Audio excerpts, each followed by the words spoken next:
Magisa ko og karning baboy para sa akong isuba.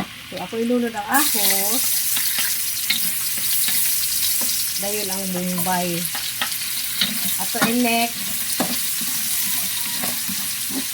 Ilunod na sana ko ang kamatis. Next. Akong sabuan o tubig. Akong punan og usa ka basong tubig. Nibukal na ako sa ni ilunod ang ako ang udong. Sumaw ni ang udong. Lami jud ihigop og sabaw sa udong. Nindot man sa jud ikaon sa kung naatay sabaw kada kaon. Ako na ni siyang timplahan, asin ug seasoning.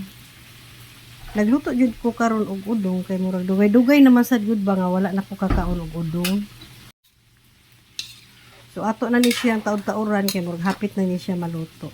Gahi man gud ni ang udong. So magkinahanglan pa siya og taud-taud pa gyud.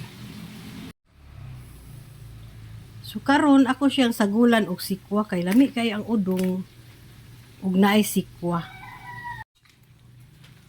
Humot sa jud hinuon ning sikwa basta imo isagol aning mga udong or miswa na labi na gyud sa utan Bisaya hasta lami gyud aning sikwa. Akong butangan og carrots o repolyo.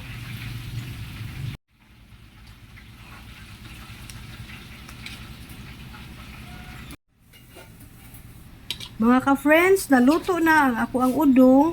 So, ako na ni siyang haunon. Uy, kalami sa udong. Murag taon-taon na jud ko, wala na katilaw og udong. So, karon makatilaw na jud ko. Thank you for watching.